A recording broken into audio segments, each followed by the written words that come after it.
मेरे से शुरू नहीं, बस खड़े हो गए, खड़े हो गए, अपन बनाएंगे उसका वो।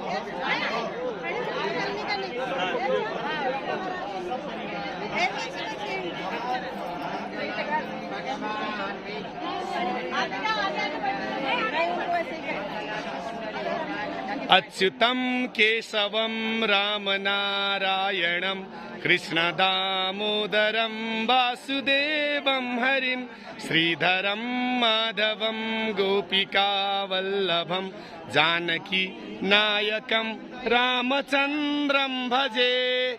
अच्युतं केशवं सत्यभामाधवं माधवं श्रीधरं राधिकाराधितं इन्दिरामन्दिरं चेतसा सुन्दरं देवकी नन्दनं नन्दजं सन्दधे।